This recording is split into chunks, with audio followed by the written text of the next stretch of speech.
Well, good morning.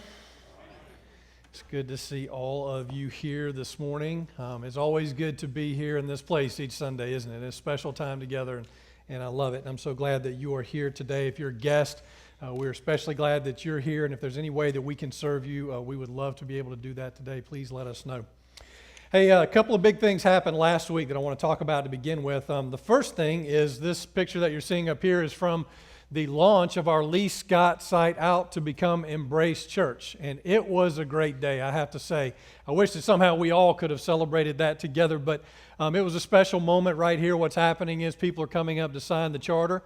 We still have a few folks here who remember 16 years ago signing a charter for this church to get started.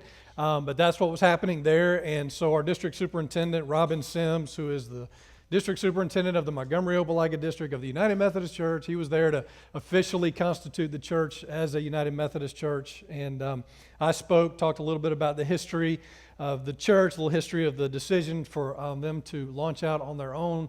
Josh talked a little bit, and we worshiped together and just celebrated what God was doing, and it was a great day. It was really a proud moment for all of us, and for Cornerstone Church. And even though we didn't set out when we started a site to eventually plant a church, God thought that would be the way to go. And so, in obedience, that's what we did, and it is great. We will be partnered in the gospel in this community and around the world forever. And that's the beautiful thing about what's happened here is we'll be just as together in that heart way as we've always been. So such an exciting day. Just wanted to make you aware of that. Also, last week we started this Simplify All Church study, and host homes have already met, and so we're off and running. And I just want you to know, if you have not had a chance to jump into a host home and be a part of the study there, you can still do that. You can go to the website, click on Simplify. It'll take you to a place where you can sign up for that, or Jack Fisher will be in the, I guess we're calling it Simplify Corner, out here in the welcome area after the church. You can go see him. He'll help you sign up or answer any questions that you have. If you haven't picked up the book, I know that a lot of you have the participant's guide and all of that, but the book that Bill wrote is really good, and it fills in a lot of information that you may not be getting through the participant's guide or through the study. So I'm reading through this. It's really good. I encourage you to get it. We have some paperback edition. They're about $10. And again, Jack can hook you up with a book if you want that. So just wanted to make you aware of the resources that we have available. So last week, Lee did a great job of kicking off this series. I went back, watched the video, and really enjoyed just listening to him talk through this whole idea of just what does it mean to simplify our lives? Isn't that the biggest question of all time? What does it mean for me to simplify? How can I do that well? And there was this one quote that he had that I just really latched on to. It said, simplified living is not just about doing less. It's being who God called us to be with a wholehearted, single-minded focus. And really, when we talk about simplifying our life, and if you've ever talked about doing that, the first thing that comes to mind is, what can I cut out, right? How many things can I chop out of my schedule to be more simple? And while that may be a part of it for some people, it's also mostly about getting the first priority right. Because that's really the simple aspect, is get the first priority right. How can I get God firmly planted in the center of my life and schedule and everything I do? And that will help me do the rest of that. And Lee kind of hit on that last week and talking through that. And it's about saying yes to the right things and learning how to say no. We'll talk about that after a little bit. He talked about Mary and Martha. And isn't that just the best story? Because we can all put ourselves, men or women, in Martha's place or in Mary's place. Martha, the one who's in there cooking the food, trying to be a good host and busy, busy, busy. Mary, who's sitting at the feet of Jesus, just listening to him, being with him, recognizing they don't often get this time with him. And Martha gets so mad at Mary because Mary's not doing anything and gets on to Jesus, says, make her do something. And Jesus is like, you see, you're missing it, Martha, because she picked the better time, the better use of her time right here.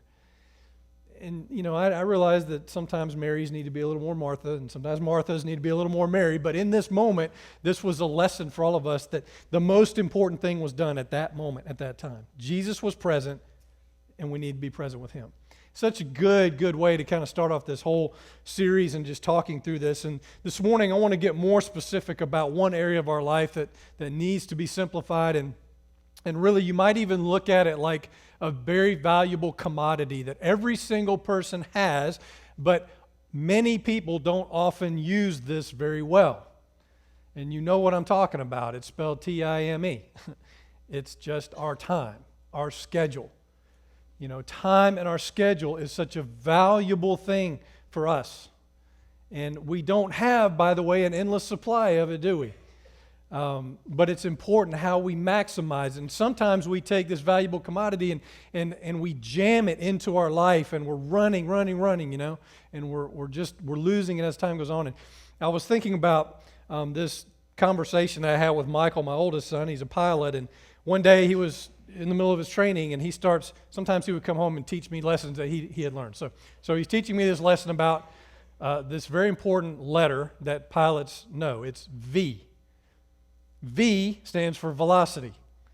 And there are many different V speeds that go along with every single aircraft. Manufacturers and engineers actually put certain V speeds on every aircraft to give you the maximum speed that you can fly in an airplane and all this kind of stuff. FAA has like 35 different V speeds and all that. So he's telling me about a few of these, and I was like, all right, so I'm listening. So here are a few of these speeds I think are interesting. VR, speed required to get a plane airborne in a reliable and predictable fashion.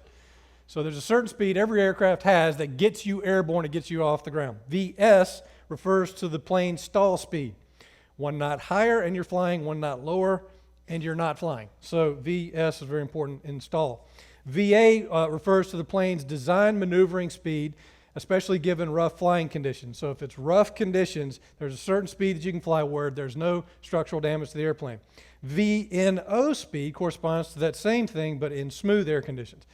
Anyway, write all this down because you're not going to remember any of this. You know? Next time you get in an airplane, you can just wow the pilot and stewardess with all of your knowledge about V speeds. But here's the one you really want to know. All of those are great. VNE. VNE. NE starts the 2 letters beginning a very important word. Basically, it stands for never. As in, don't even think about going to this speed. You know, VNE is the absolute never to be exceeded limit in your aircraft. And every pilot knows, whatever aircraft they're in, what that speed is. And I read about this a little bit, and the quote is, the manufacturer, its engineering staff, and the test pilots who brought the airplane to market are all in agreement you should never attempt to fly your airplane faster than VNE for any reason. Even the color code, a red line on the airspeed indicator says stop. So take their word for it. So some very good wisdom right there. And so I'm thinking about that, and I'm like, man, wouldn't it be great if God had created a built-in life speed for all of us, you know, like an indicator? And every time, you know, we get a little bit too far over toward the red line that starts blinking, you know, oh, yeah, it's a little something. And so maybe it's like between 4 and 8 on a scale of 10, and if you get below 4, you need to wake up and do something, and if it's, you know, getting past 8, then you need to slow down, right? So that would be your life speed indicator, but anyway, we don't really have that built in that way. And maybe the instructions would say never under any circumstances exceed the physical limits given to you by God, or you will be flirting with danger and possible disaster. That would be your instructions for that. Now, we don't have a built-in indicator, but we all do get signals, right? When we're plowing through life, like our health sometimes starts to break down. Our emotional stability starts to get rattled, you know. Mentally, maybe we start to lose things out of our mind.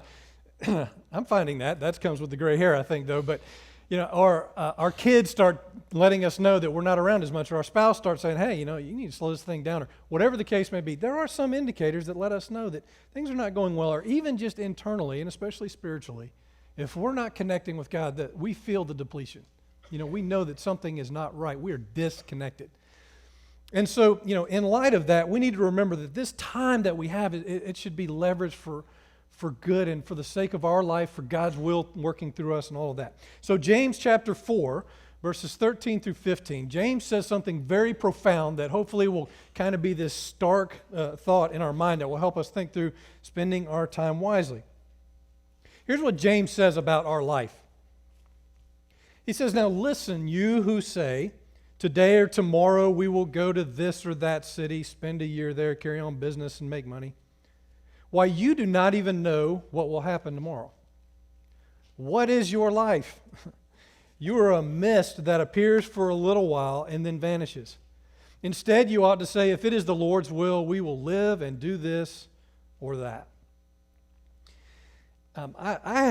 I learned this passage a long time ago, and the imagery has never been lost on me of your life as a mist. And what he's referring to is, if you've ever watched a field early in the morning that has dew on it, when the sun starts to come up, that dew evaporates and creates a mist, right? And that mist doesn't last for very long, and then it disappears as the sun warms it up. And that's exactly the imagery that he's giving here. And he's saying, hey, listen, you can make a lot of big plans in your life and, we're going to do that. We're going to go on vacation. We're going to move here. We're going to whatever. You don't even know if you're going to be alive tomorrow. I mean, you don't know, is what he's saying there. That's not to be a depressing thought, but he's saying, look, you just don't know what is ahead of you. And really, your whole life, by the end, it will seem like a mist that was here for a little while, and then it was gone. So, instead of doing this whole thing on your own power and your own strength and creating some schedule, why don't you say, if it is the Lord's will, why don't you lay down your time and your schedule before the Lord and say, God, whatever you want for today and for my life, that's what I want to do because I recognize my life is short. In the relative scheme of eternity, my life is a drop in the bucket, a mist that's here for a while, and then it's gone. And so James is trying to encourage followers of Christ, hey, whatever you do, take advantage of the time that you have. Make the most of it. Make every opportunity happen there. And if there's one thing that I hear, and it comes out of my mouth every now and again, and I'm sure it's come out of yours, is this whole concept of, I don't have enough time. But correct me if I'm wrong, doesn't everybody in the world have the same 24 hours? Like yours is not like a 48 instead of mine being 24. I mean, everybody in the world has the same 24. Everybody's given the exact same amount of time. So it can't certainly be about the amount of time. We do have enough time. It's just what do we do with the time that we have? And that comes down to lots of other issues about priorities and things that we're supposed to be doing. So what I want to do this morning, and some of this will be familiar to you if you're a part of the host home, if you're reading the book or reading the study journal, is talk about a few of the things that it talks about here in Simplify. So number one, your life schedule is causing you to become someone. Do you remember hearing that this past week? Your life schedule is causing you to become someone. In other words, if you took some time and looked back over the month of your calendar, your schedule, it is shaping you up to be somebody. And the question is this. It's not, God, what do I need to get done? But God, who do I want to become? I'll read that again. What do I need to get done, but who do I want to become? That's the question we should be asking. So as I'm planning out my schedule, my day, my week, it's who do I want to become in light of the schedule that I have? Am I becoming a bitter, angry, burned out person because of the schedule I'm keeping?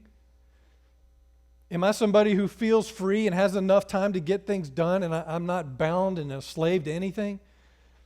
Who am I becoming by the schedule that God, or that we're keeping, that God is supposed to be directing for us? And there's this question that I can remember somebody posing a long time ago, and I'll pose it to you today, but if I were to come to your house, oh no, preacher comes to my house. If I were to come to your house and just simply ask you to show me where the chair is, show me where the spot at the table is, show me the space is where you sit alone with God, and you read His Word, and you pray, and you share in a genuine relationship with Him, and you bring your request to Him, and you listen to God, and He is shaping you. Where is that spot? Show it to me. Could you take me to it? Could you tell me about it? That kind of stuff. And not meant to put any pressure on us, but, we all need a place and a space and a time where that is happening. Because it doesn't happen by, accident. It doesn't happen by osmosis. We can't just hope that somehow the Bible's seeping into us because I keep it on the desk, It's like, it's about intentionality. It's about allowing God to be able to fashion us because we've created a schedule that allows that to happen. It's about opportunities. And Paul in Ephesians 5, he talks about opportunities. He says, be very careful then how you live. Not as unwise, but as wise, making the most of every opportunity because the days are evil. The magnetic pull is what he's saying is not back to spending time with God. It's away from that. The world will draw you away from that. You have to be intentional about making this most. So you can have a jammed schedule, right, that barely has any space for God to work.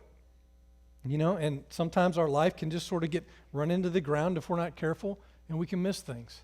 I can remember in this church when we were first starting and back when our boys were really little and they were playing t-ball or baseball and, we had 1,000 meetings going on and we're, all trying to get the skate center set up every Sunday to make sure that happened. And I just remember this period of time. I don't know how long it was. I know it was at least a few years where Becky and I were two ships passing in the night.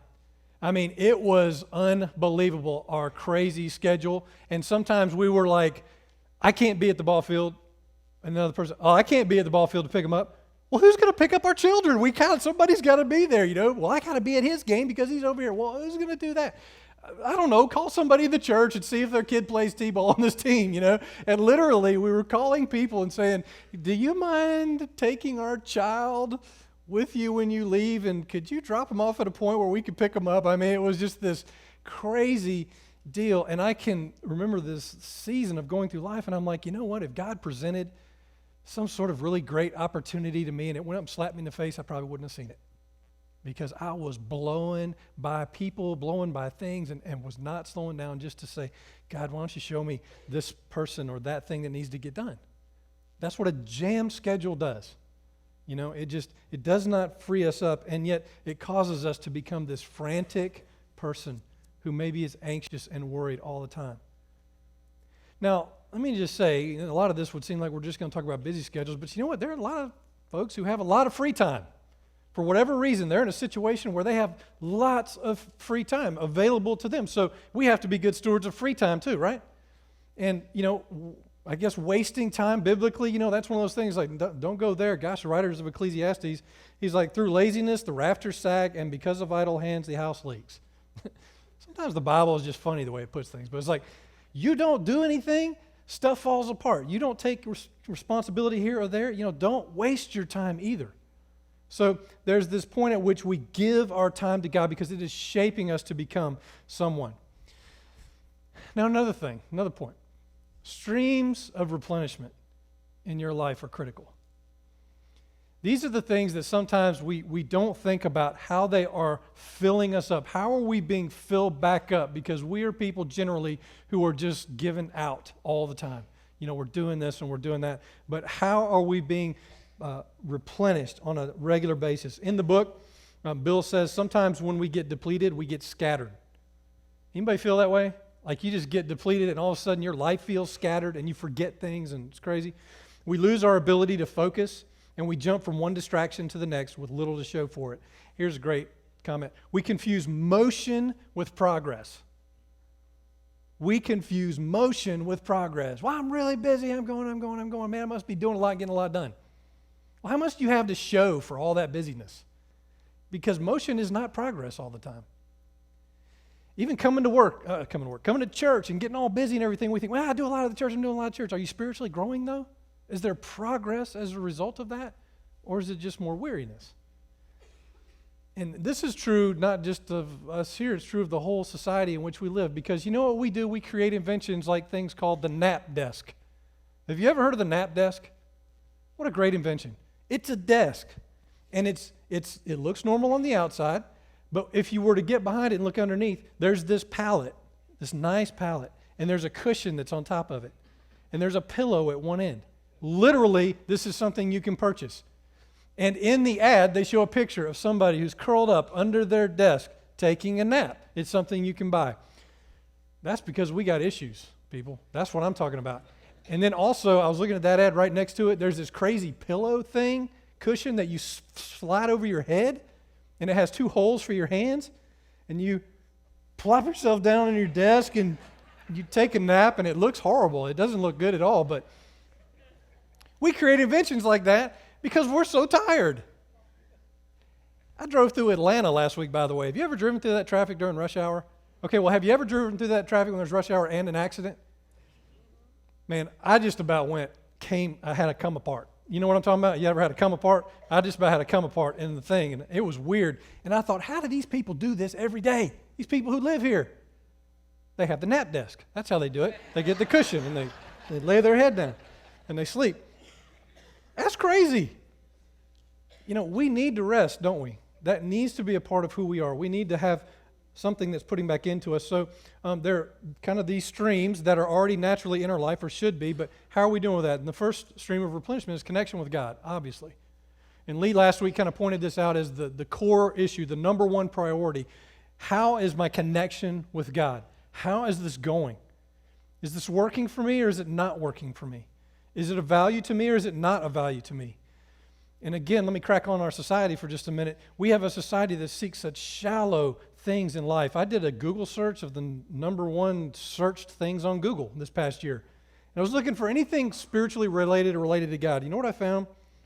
Lamar Odom, ex-NBA ballplayer, Jurassic World, Kim Kardashian, how many calories are in a toasted graham latte, why do dogs wag their tail, and this would be very relevant to us, when is whale watching season, how to use the new Snapchat update, vital, critical information there. And then what should I pack for Cancun? I have no comment about any of those things. It's just like, wow. I mean, and it just went on and on with this. There's a whole long list. But you know, it just strikes me that our culture has such shallow interests, such it's a lack of depth of meaning so often, you know, and you know, yet I think that people, while we look for things that are an inch deep, we actually crave things that are a mile deep. We just don't know what to do about it. So many people don't know what to do, how to get to that place and search for it. And, you know, I love what the psalmist said in Psalm 42:2. He said, my soul thirsts for God, for the living God. When can I go and meet with God? I love the way he says that. My soul thirsts for God. When is the next opportunity I get to go meet with God? When do I get to go see him? Because I know that it's in that moment and it's in that place that the deepest part of my soul is fulfilled. Is that what we're saying? Is that what we're so excited about? When's the next time I get to meet with God so that I can be replenished and refilled and renewed? And that connection is so vital. The other thing is, what about your family? You're married and you have kids. You know, family is a part of the replenishment, or at least it should be. You know, how are we doing with that? Is family time that thing that really matters to our life? And it's like I tell every parent, you know, your child spells love, T-I-M-E. I mean, over and over again, you cannot beat time spent with your kids. And I value so much my time with our boys, and when we get to hunt together and be together, and it's such good time for us. And then, you know, just with our spouse, making them a matter of priority and saying, you know what, you sit high on this value list for me, and so I'm going to rearrange my time and energy to make sure that you are the value that I say that you are. Valuing time and making that important. How about recreation? And I mean recreating with purpose. Not just taking a week and sitting in the sand, but doing something that puts something back into you. A recreating time, recreation. How about satisfying work? Satisfying work is what we're talking about here. A job that is actually something that is good for you, that represents your gifts and abilities, that you like to do, that brings life to you instead of sucks the life out of you, you know? Because that's a big part of what we do. We work. And that job needs to be something that is helping us become a better person. And if that's not your job, then find another job. And if you can't find another job and that's not a reality, then maybe it's time to recreate the job that you already have. Find new ways to value the people you work with. Find new ways to work at another level. There, add value to the work, to the job that you have. Yeah, Rusty, I'll have a seminar for that. You know, and then exercise. We all need to be healthy. We need to exercise. And you know what the number one thing that we say about exercise is? I don't have enough. Yeah, you do, because on YouTube, if you go to those exercise people who have little YouTube videos, it's 15 minutes a day. You got 15 minutes. You could even do it in the morning and the night. And they say that if you'll do that, you'll be good. Exercise is something that makes us a sharper tool in the hands of God. So those are streams of replenishment. Those are things that we put into our life that help us go the long distance, right? That make us somebody who is, you know, that person that God wants us to be. And then this last thing. Creating margin makes time. If you've ever said, I wish I could make more time, there is a way to do that. It's by putting margin into your schedule, into your life schedule. And you know, margin, the first thing that comes to mind is just a page, right? The page that we write on. You know, it's so funny because I was thinking about the paper that we write on, like college ruled paper. I never use that anymore. I almost doubt they even make that kind of paper. Yeah, I know they do. And it's got the little pink line over here. You can't go past this pink line. The English teacher will smack you down if you go past. This is your left margin. And then when you go to the right, you have a certain distance over here, half inch, whatever it is. Can't go all the way to the top. Can't go to the bottom. And when you do your Word document, it has built-in default margins. Because if you were to run it to the top and run it to the bottom and run it to the edges, it would look ridiculous. But also, if you've ever done that, you can't read it. You cannot focus on what has been put on that page. Such a beautiful picture of life. If you run your life from top to bottom and from edge to edge, you know what? You probably have no focus in what you're doing. And it's hard to make sense of what's happening in your life. We're not meant to run it to the edge. We are meant to be people who have margin created in our life. And margin is a time that we intentionally say, nothing happens here. I want to give God an opportunity here. And you know what? Oftentimes God is found in the margins of our life. Because we're able to slow down enough to hear Him. We're not rushed. And you know you don't have margin when you're always showing up either exactly on time or late for things. Or when you just fill your schedule so full. And yet it's in those places where we get to slow down when we have time, and there's somebody who's saying, I'd really love to talk. Instead of saying, I'd love to do that right now, but I got to go, call me later or something, you can actually say, yeah, let's talk. And you get to listen to somebody for a long time and pay attention to what's going on. Or you can stop and help that person who looks like they need help, or whatever the case may be, you have margin built in to allow God to use you in that special place. And oftentimes, margin is created when, as we said before, we say yes to the best things and no to everything else. And sometimes there are a lot of good things that people ask us to do or that we find in our life, but they're not the best things. And I think that over the long haul of our life, learning to say yes to the best things is what helps us create that time in which God can really use us. So I just want to encourage you with that. And I guess that Jesus really showed us the way, because when I look throughout his ministry, he always had time to heal people, didn't he? I mean, he really only had 3 years to get his mission done, but he would stop and heal that person. He would stop and go across the lake and pray. He would go up to the mountain to be with his Father. He would stop with all these people who needed to be healed and all these issues that need to be done. He learned how to stop. He created time in his schedule and in his life to make sure that the right things happen. And one last quote for you from the book: the thoughtful arrangement of your daily and weekly calendar is one of the holiest endeavors you can undertake. And I until I heard that quote, I never really thought about my schedule that way, but I'm thinking about it now. How can I intentionally arrange things so that I line it up around my priorities, around what God is trying to do in me?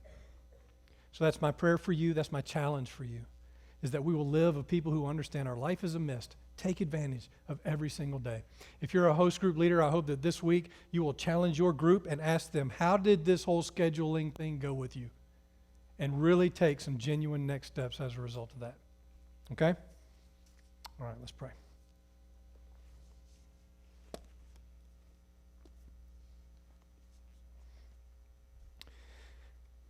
Well, God, we know that you have created us as beings who do have limits. We have limits to energy. We have limits in our schedule. We have physical limits, emotional limits, spiritual limits. And so, God, we need your help to know how to maximize our life and our schedule and our time, to really take in and understand that our life is but a mist, and this, compared to eternity, will be a very short time, but very, very important.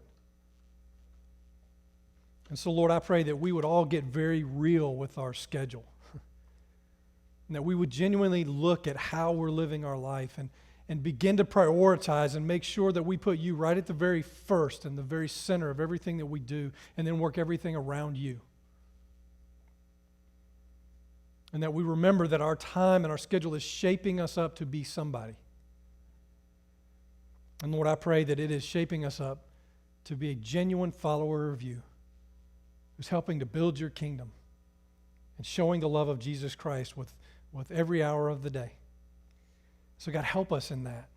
Help us to find margin and to find space in our life where we can genuinely hear from you, where we can hear you speaking, which is so hard in a world so full of busyness and noise, that we can quiet down enough to hear your still small voice speaking to us, speaking truth, showing us your will.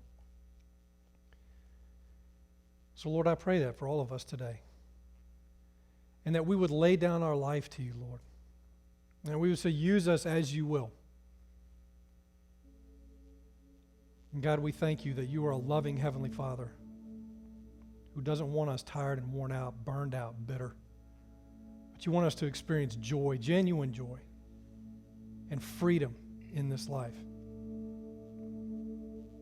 So God, help us with that. We thank you. We thank you for your presence and that you never leave us, never fail us, never go away. So we pray this prayer in the strong name of your Son, our Savior, Jesus Christ.